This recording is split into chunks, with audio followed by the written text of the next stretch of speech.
सन्माननीय अध्यक्ष महोदय, या ठिकाणी 101च्या चर्चेवरती भाग घेत असताना परभणीची घटना अतिशय दुर्दैवी आहे। जे सोमनाथ सूर्यवंशी या ठिकाणी मयत झालेले त्यांच्यावरती जे जबाबदार असतील त्यांना त्यांच्यावरती कारवाई व्हावी अशा प्रकारची विनंती या ठिकाणी मी करणार आहे। आणि अध्यक्ष महोदय, माझा जिल्हा आणि त्या जिल्ह्यातलं एक जे प्रकरण घडलेलं आहे ते अतिशय भयानक प्रकरण घडलेलं आहे।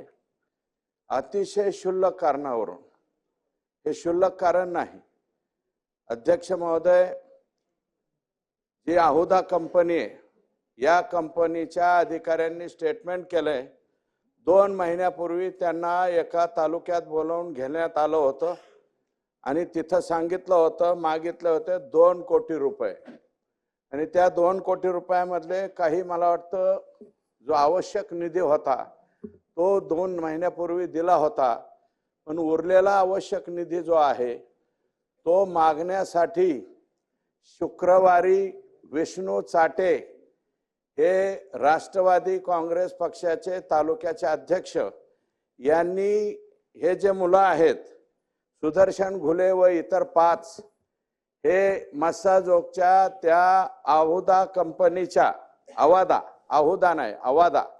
आवादा कंपनीच्या गेटवरती पाठवले। गेटवरती पाठवल्याच्या नंतर ते दलित समाजाचा मुलगा होता वॉचमन, त्याला त्यांनी मारहाण केली। मारहाण केल्याच्या नंतर 5च मिनिटाच्या अंतरावर स्टँडवरती संतोष देशमुख हे सरपंच होते, त्या वॉचमननी सरपंचाला फोन केला, सरपंच साहेब इथं काहीतरी लोक आलेले आहेत आणि त्यांनी मला मारहाण केली। आता गावातल्या लेकराला मारहाण केलं म्हणल्यावर हा सरपंच पळत पळत तिथे गेला। अध्यक्ष महोदय, एकदा आमदार होणं सोपं आहे, 2दा आमदार होणं सोपं आहे, 3दा आमदार होणं सोपं आहे। आता या सभागृहामध्ये कालिदास कोळंबकर साहेब मला वाटतं 9 वेळा आलेत, आदरणीय गणपत आबा देशमुख हे 11 वेळा या सभागृहामध्ये आले, 9 वेळा इथं आले। यावेळेस बाळासाहेब थोरात पराभूत झाले, परंतु मला वाटतं त्यांची सुद्धा टर्म ही बऱ्यापैकी मोठी होती। अजितदादा 90चे आहेत आणि या राज्याचे मुख्यमंत्री 99 पासून या सभागृहामध्ये आहे। अध्यक्ष महोदय, गावचा सरपंच होणं फार अवघड गोष्ट आहे। हा भातसा आहे मुळात, तो त्याचं मूळ गाव हे बार्शी आहे, परंतु लहानपणापासून मामाकडे वाढलेला आहे आणि 3री टर्म पहिल्यांदा जनतेतून सरपंच झालाय, नंतर मेंबर मधून मध्ये अजितदादांचं सरकार आलं, म्हणजे अजितदादांचं म्हणजे त्यांच्या मवियाचं, त्यांनी पुन्हा निर्णय बदलला आणि मेंबर मधून सरपंच केला, मेंबर मधून सुद्धा तोच सरपंच झाला। आता पुन्हा एकनाथराव शिंदे साहेबांच्या नेतृत्वाखाली भाजपा आणि शिवसेनेचं सरकार आलं, पुन्हा जनतेतून सरपंच केला, 3ऱ्यांदा तो सरपंच झाला। 3 वेळा सरपंच होणारा माणूस अध्यक्ष महोदय गावातल्या लेकराला मारलं म्हणून तिथपर्यंत गेला आणि सुदर्शन घुले आणि ह्या गँगला फक्त तो म्हणाला की बाबा कसं काय तुम्ही इथं आला, कशामुळे मारतात, तर ते काय म्हणत होते, आम्हाला डायरेक्ट प्रवेश करू द्या। मस्साजोग गावाचे 11 मुलं वॉचमन म्हणून तिथं काम करतात, त्यापैकी 4 मुलं होते, ते म्हणले आतल्या साहेबाला आम्ही फोन करतो आणि त्यांनी जर तुम्हाला येऊ द्या म्हणलं तर आम्ही लगेच सोडतो। आतमध्ये इंटरकॉम वरती बोलायला तो पोरगा गेलाय, तरी सुद्धा म्हणले इंटरकॉम वाल्या काय नको इकडे, त्याला झोडायला सुरुवात केली। ते फक्त अडवायला सरपंच आला आणि सरपंच म्हणला ए बाबा इथं मारामाऱ्या करू नका, मारामाऱ्या करू नका म्हणल्याबरोबर त्याचा व्हिडिओ आहे अध्यक्ष महोदय, व्हायरल झालेला आहे। त्यांनी लगेच त्या घुलेनी लगेच त्या सरपंचाच्या तोंडात मारली। आता सरपंचाच्या तोंडात मारल्यावर त्या सरपंचाने सुद्धा उलटे 2 तोंडात मारल्या, विषय लगेच संपला। लगेच गावातले 4-2 लोक आले, म्हणले बाबा भांडणं करू नका, भांडणं। पोलीस पोहोचले तिथं त्यावेळेस शुक्रवारी, ही शुक्रवारची 9 तारखेची घटना आहे अध्यक्ष महोदय।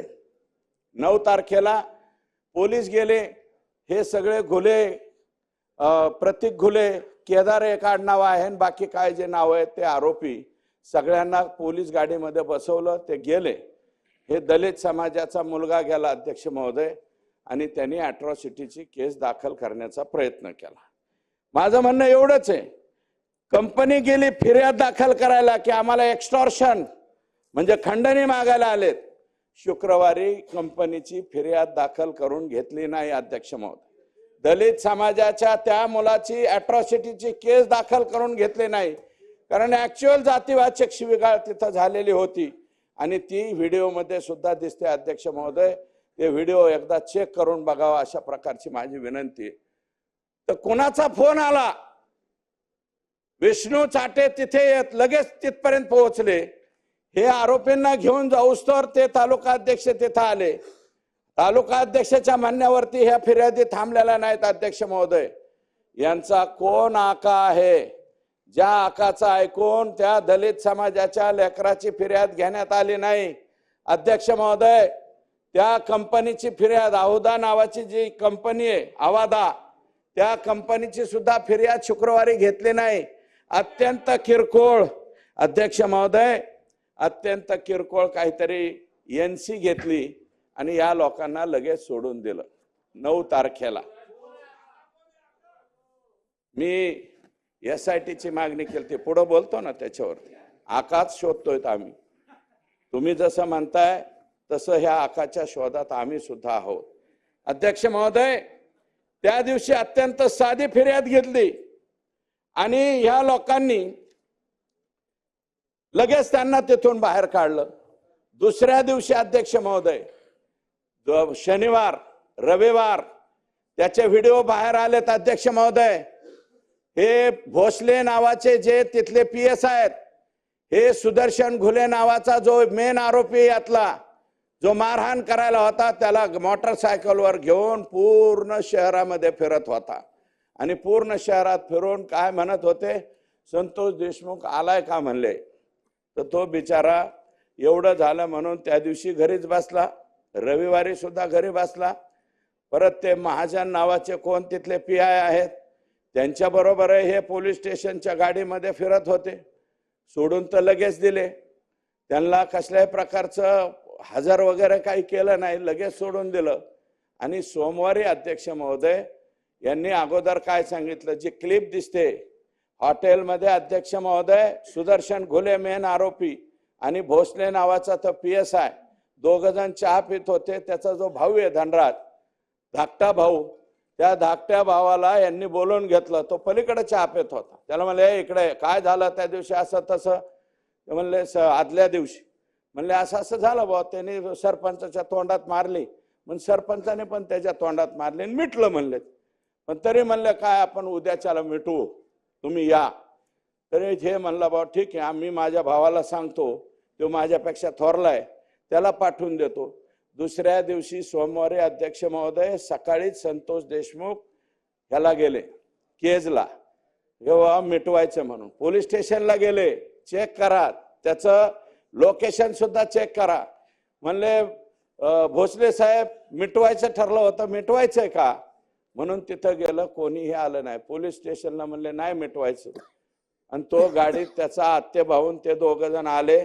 त्याची सुद्धा क्लिप आलेली आहे, पुढे एक काळी स्कॉर्पिओ, मागे एक काळी स्कॉर्पिओ। अध्यक्ष महोदय, हा सुदर्शन घुले नावाचा जो मुलगा आहे त्याची मी माहिती घेतली।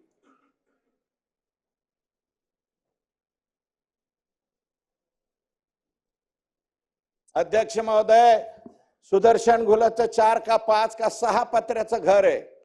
6 पत्र्याच्या घराचा माणूस स्कॉर्पिओ मध्ये कस काय फिरतो अध्यक्ष महोदय? त्याला कोणी स्कॉर्पिओ दिली, बक्षीस म्हणून दिली का डायरेक्ट त्याच्या नावावरती दिली, हे सांगा अध्यक्ष महोदय। अध्यक्ष महोदय, बीड जिल्ह्याचा परभणीचा विषय झालेला आहे सूर्यवंशीचा, आणि शेजारीच आमचा बीड जिल्हा आहे। नदी वाहून जाते अध्यक्ष महोदय, वान नदी आणि गोदावरी नदी खाली जाते आमच्या तिथून अध्यक्ष महोदय। गंगाखेड, सोनपेठ, इथं सोनपेठचे सुद्धा आमदार बसलेले आहेत, त्याच्या शेजारीच परळी तालुका आहे अध्यक्ष महोदय। हायवा किती चालाव्यात, 300 हायवा, कसल्याही प्रकारचा लिलाव नसताना सुद्धा 300 हायवा कुणाच्या आशीर्वादाने, कोणत्या आकाच्या आशीर्वादाने त्या ठिकाणी चालतात, याचा सुद्धा शोध घेतला पाहिजे अध्यक्ष महोदय। हे फार भयानक आहे. 300 जर ते बी 10-10 टन ज्याच्यामध्ये वाळू जाती असे अध्यक्ष महोदय 300 गाड्या रोज चालतात. सोनपेठच्या तिथं गंगाखेडच्या तिथून रत्नाकर गुट्टे साहेब इथं असतील मला वाटतं सन्माननीय सदस्य, त्यांना सुद्धा विचारा, तिकडनं सुद्धा येत असेल. 300 गाड्या चालतात अध्यक्ष महोदय. त्याला रॉयल्टी नाही, त्याला पावती नाही, काय नाही. आओ जाओ आएंगे जाएंगे. दररोज अध्यक्ष महोदय काही करोड रुपये गोळा केल्याशिवाय संध्याकाळी हे लोक थांबत नाहीत. हे कोण लोक आहेत अध्यक्ष महोदय? हे कशामुळे होतंय अध्यक्ष महोदय? ही पुष्टी कोणी दिली जाती? अवादा कंपनी तिथं आली, O2 कंपनी आली बीड जिल्ह्यामध्ये अध्यक्ष महोदय, रिन्यू पॉवर कंपनी आली, यशवंत सिन्हा साहेबांच्या मुलाची कंपनी येते. जरा त्या कंपन्यांना सुद्धा बोलवून घ्या अध्यक्ष. O2 ला बोलवून घ्या. या कंपन्यांना कोण बोलवून घेतं बीड जिल्ह्यामध्ये? कंपन्यांना एक कंपनी नाही, अवादा एक कंपनी आहे. आता अवादा कंपनीने दिल्लीवरून सांगितलं यांच्यावरती गुन्हा दाखल करा. त्यावेळेस एक माणसाचा बळी गेल्याच्या नंतर अध्यक्ष महोदय कशाची फिर्याद होती? एक्स्टॉर्शनची 2 महिन्यापूर्वी घडलेली. जर हे अगोदरच आणि शुक्रवारी अध्यक्छ महोदय त्या दलित समाजाच्या लेकराची जर फिर्याद घेतली असती अट्रॉसिटीची, किमान तहसीलदारकडे 107 तरी करायला पाहिजे होते अध्यक्ष महोदय. किंवा LCB काय करते बीडची? LCB कडे का पाठवले नाही? हे लोक LCB कडे जरी पाठवले असते तरी घाबरले असते. सोमवारी त्यांचा खून करायचं काय होतं अध्यक्ष महोदय? मी पूर्ण माहिती घेतली. यांनी काय ठरवलं आणि त्यांनीच मारलेलं व्हायरल केलं. आणि व्हायरल झाल्यामुळं माझ्या तोंडात मारली एका सरपंचानी, इगो दुखावला गेला. म्हणून काय करायचं म्हणले यांनी प्लॅन काय केला? एक प्लॅन केला होता अध्यक्ष महोदय, याला गाडीत उचलून न्यायचा. फार डेंजर प्लॅन होता अध्यक्ष महोदय. कळंबला एक महिला तयार केली, हा तिथपर्यंत न्यायचा. त्या महिलेची छेड काढली किंवा आणखी काहीतरी केलं म्हणून दाखवायचं, पुन्हा बदडून मारून ह्याला मारून टाकायचा. इथपर्यंतची मानसिकता गेलेली आहे. ती जी कोणी महिला तयार केलेली आहे तिची सुद्धा चौकशी झाली पाहिजे अध्यक्ष महोदय. आणि उचलल्याच्या नंतर अध्यक्ष महोदय त्याचा आत्ते भाऊ, आत्याचा मुलगा जो त्याच्या गाडीत होता, ड्रायव्हर सीटला त्याच्या एवढा मोठा दगड घेतला आणि त्याच्या समोर टाकला. ते जागीच घाबरलं. आणि ह्या सरपंचाला उचललं 5-7 जणांनी. लगेच हॉकी स्टिक, रॉड, फायटर, काय काय सत्तूर फातूर काय काय वापरतात हे लोक माहित नाही अध्यक्ष महोदय. सगळ्यांनी मारलं आणि गाडीत बसवलं. तो आरडत ओरडत अध्यक्ष महोदय भीक मागत पोलीस स्टेशनला गेला. पोलीस स्टेशनचा ठाणे अंमलदार 40 मिनिटाच्या नंतर आला गुन्हा दाखल करून घेणार.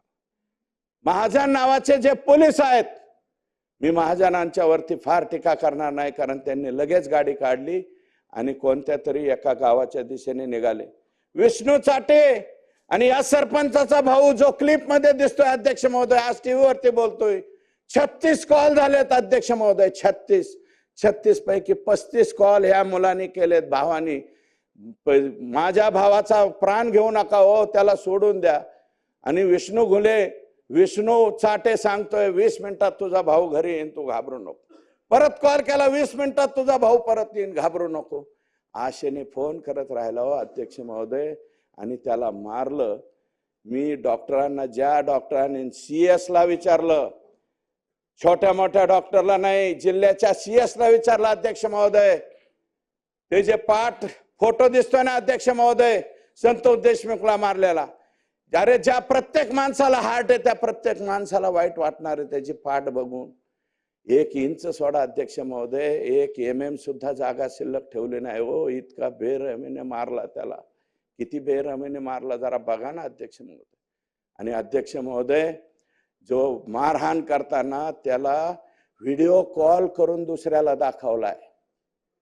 व्हिडिओ कॉल कुणाला दाखवलाय हे चौकशीत आलं पाहिजे अध्यक्ष महोदय. कुणाला दाखवलाय? मी आता कोणाचं नाव घेणार नाही, मी फक्त आका हा शब्द वापरला अध्यक्ष महोदय. मी कोणाचं नाव घेणार नाही. व्हिडिओ कॉल करून दाखवलाय. हे बघ याला कसं बदलतो, हा कसा मोठ्या मोठ्याने वळतोय, आक्रोश करतोय, रिंगण घेऊन रिंगणामध्ये घेऊन मारलाय अध्यक्ष महोदय. 6 माणसं जर एक माणसाला बदाडीत असतील फायटरनी, कोणत्या कोणत्या विविध हत्यारांनी, काय करणार आहे? जीवाच्या आकांताने मोठ्याने ओरडत राहिला, अहो मला वाचवा, मला वाचवा. कोण वाचवायला येणार आहे अध्यक्ष महोदय? ही जी गँग आहे, आसपासच्या गावामध्ये विचारला अध्यक्ष महोदय, एखादी चांगलं लेकरू दिसलं तर त्याच्यावरती वक्र नजर टाकणारे सुद्धा हे सगळे लोक येतो. कुणाची हिंमत होत नाही. एखाद्याच्या लेकराची छेड काढली आणि कुणी भाऊ, तिचा चुलता, तिचा वडील कुणी काय बोलला की लगेच हातपाय मोडून टाकायचे. अशा सुद्धा अनेक घटना आहेत ज्या रेकॉर्डवरती आलेल्या आहेत. माझी विनंती आहे, जे माननीय मुख्यमंत्र्यांना, जे सहृदय, ज्या धाक असलेला माणूस आहे आमचा मुख्यमंत्र्यांना माझी विनंती आहे की हे सुद्धा तपासणी करावी. आजपर्यंत जर कोण लोक यांच्या विरोधात पुढे आले नसतील त्यांच्या सुद्धा फिर्यादी घेतल्या पाहिजेत आणि त्या सुद्धा गुन्ह्यामध्ये हे लोक गेले पाहिजेत असं म्हणत. अध्यक्ष महोदय, पाणी मागितलंय त्याला. पाणी मागितल्याच्या नंतर पाण्याच्या ऐवजी दुसरंच काहीतरी केलंय, त्याचाही व्हिडिओ काढलाय अध्यक्ष महोदय. तो सुद्धा व्हिडिओ तपासला पाहिजे अध्यक्ष महोदय. अध्यक्ष महोदय, सीएसचं सांगत होतो मी, जिल्ह्याचे सीएसने मला सांगितलं, कोणत्याही व्यक्तीच्या अंगावर एक जर टोला बसला आणि धमनी म्हणजे आपली शिर जर तुटली तर 10 ते 15 mm किंवा ml किंवा 20 ml ब्लड त्या डेड बॉडीच्या याच्यामध्ये साठतं. मी म्हणलं याच्या बॉडीत किती साठलं होतं? त्यांनी सांगितलं अध्यक्ष महोदय 2 लिटर ब्लड साठलं होतं, 2 लिटर. मग म्हणलं याला ठोके किती टाकले असतील? त्यांनी सांगितलं 150 ते 150 ठोके किंवा 200 ठोके याला टाकले. 200 ठोके एका माणसाला 6 माणसांनी मारल्यावर अध्यक्ष महोदय माणूस कसा राहणार?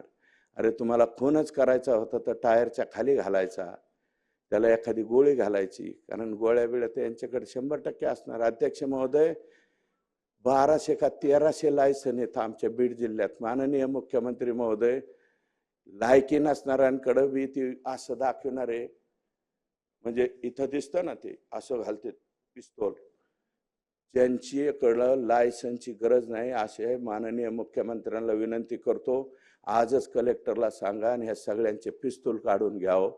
धाब्यावर बसतात, दारू पेतानी बारू करतात वर आणि दुसऱ्यांना दाखवण्यासाठी लग्नात गेले तरी बी वर हात करतात, आमच्याजवळ पिस्तूल आहे. असे बिनकामाचे ज्यांचे पिस्तूलचे लायसन असतील अध्यक्ष महोदय, कशा कशा पद्धतीने घेतात हे मी मुख्यमंत्र्यांना खाजगीमध्ये सांगेल.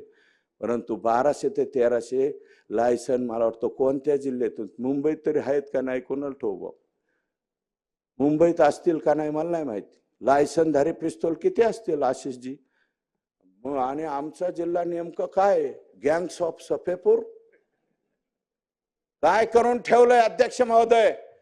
अध्यक्ष महोदय 2 लिटर त्याच्या शरीरामध्ये. आणि अध्यक्ष महोदय 36वा कॉल विष्णू चाटेने केला, सांगितलं मी अजून 20 मिनिटात आणतो. 4 तास हे सगळं चाललं होतं आणि 4-3.5 तासांनी मेला तो. त्याला पाणी पाजलं नाही, त्याला मारत राहिले. दैठणा नावाच्या कळंब तालुक्यातल्या धाराशिव जिल्ह्याच्या शेवटच्या टोकाच्या गावावरती त्याचा मृतदेह फेकून दिला. आणि तिकडून काय सांगितलं, हे पोलीस म्हणले दैठण्याच्या शिवारात सापडलाय संतोष देशमुख, आम्ही त्याला दवाखान्यात घेऊन येतो. आशेने सगळं मस्साजो गाव आणि त्याचे नातेवाईक तिथे गेले. अध्यक्ष महोदय त्याची डेड बॉडी काढली आणि पोस्टमार्टमच्या रूम मध्ये आणून टाकली. अध्यक्ष महोदय, लोक चिडले. शुक्रवारी ज्यांनी कोणी फोन केलेला अध्यक्ष महोदय शुक्रवारी, आणि माझं मत आहे अध्यक्ष महोदय, राज्याच्या मुख्यमंत्र्यांना विनम्र विनंती अध्यक्ष महोदय, हे विमा कंपन्या आहेत ना, माणसाचे विमे उतरवतात, त्या कंपन्या आता नवीन टेक्निक वापरतायत तपासणीचा अध्यक्ष महोदय, खोटे विमे प्रकरण होऊ नये म्हणून. मागील 1 वर्षाचं रेकॉर्ड काढलं जातं त्याचं, तो कुठे गेला, कुठं आला, तो खरंच जे कारण मृत्यूचं दाखवलंय तोच मेलाय का, कारण त्यांना विम्याच्या रकमा द्याव्या लागतात. अध्यक्ष महोदय, त्याचं टेक्निक सुद्धा मुख्यमंत्री महोदयांना मी विनंती केलेली आहे.